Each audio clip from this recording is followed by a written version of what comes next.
Awkward! Happened to everybody that awkward silence, awkward moment, the moment that you don't know what to say anymore. Today we're gonna go through how to never run out of things to say.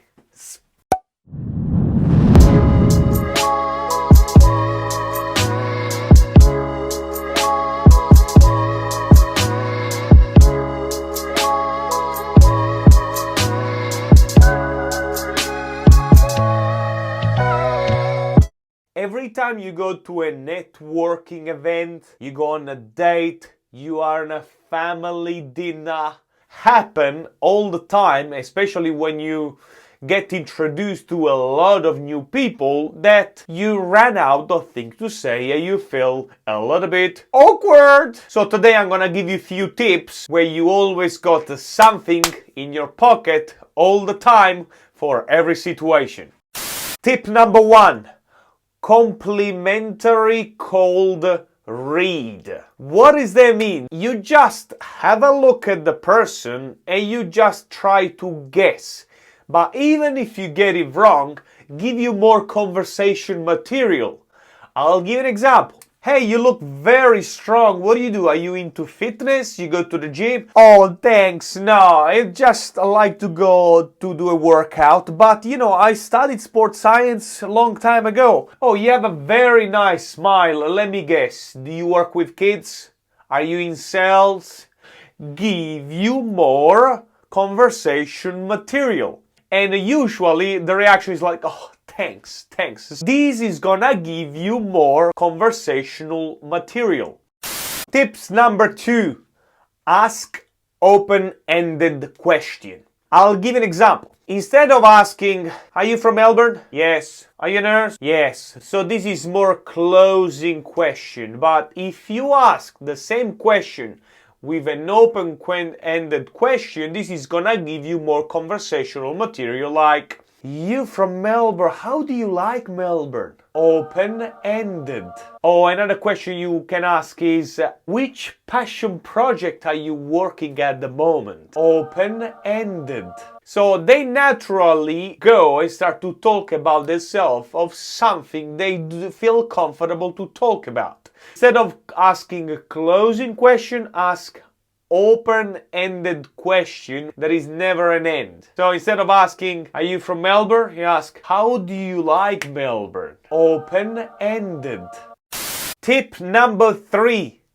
Ask why. This is similar to open-ended question, but asking why get people to open more. I'll give an example. This happened recently to me. I was speaking with this guy and we were talking. He told me he's been doing martial arts, and I asked him, nice, why did you get into martial arts? And he started to tell his story when he was bullied when he was a kid, and after he started to do karate and the confidence went up, he became so passionate about it, where he won the championship. Now he wants to teach, and the conversation never stopped.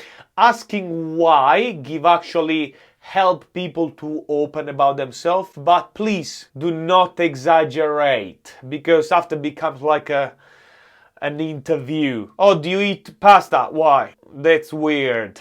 You know what I mean? So ask why, but not for everything. Ask why and use it in a smart way. Tip number 4. Revival question. What does that mean? Especially when you go in work events, workshop, or where there are a lot of people and you've never met. It's kind of weird, like, hi, what's your name? I'm Perry. What's your name? Frank. Okay. Weird. Very important revival question you can ask. You can tell about, all right, Frank, so what's your story? How did you get into this business class? Revival question. This is when you have a one-on-one, where you are in a group of people, okay? A very good revival question where you are in a group of people where you do not know each other. It was like, Perry, so guys, what's your story? How do you guys know each other? And this is gonna create so much material for you to pick up and create conversation. You never get to the point where you run out of things to say. So revival question.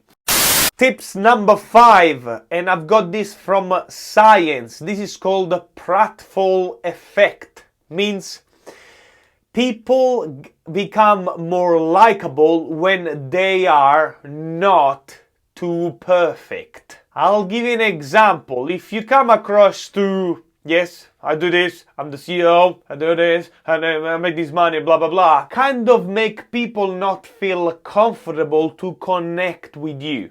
Now, don't do it in purpose, like to be an idiot, but you can actually open up about things about yourself that you're not that good. For example, I am terrible regards house stuff like cleaning, cooking. I am terrible. I'm very disorganized, but I am better in a business and meetings to grow the business. Pratfall effect. Tip number 6. This is more flip the script. So let them talk. Yes, you want to be the one who actually lead the conversation and, encourage people to get to know each other. Fair enough. But make sure you do not talk all the time and make people feel comfortable to make them talk. I'll give you an example. So tell me about yourself. How did you get into these networking events? Oh, really? Oh, wow. People love talking about themselves. Yes, you want to talk about you, but let people talk, let them feel comfortable, so you flip the script. Means I'll give you the microphone. Tips number 7, conversation thread. What does that mean? If someone is talking to you and say, hey, last year I went to France, I was in Paris and I went there for work, you can pick up things on the conversation that you can use as a conversation topic. France, work, Paris. You've been in France. How was it? Do you speak French? Oh my God, that's amazing. How was Paris? Have you been to the Eiffel Tower? Blah, blah, blah.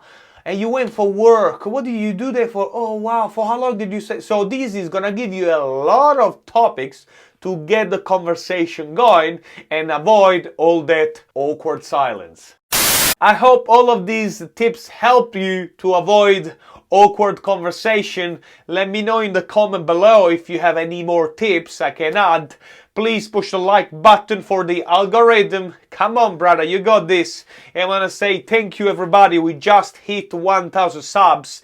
Thank you very much. Please, if you haven't, subscribe, and I'll see you in the next video.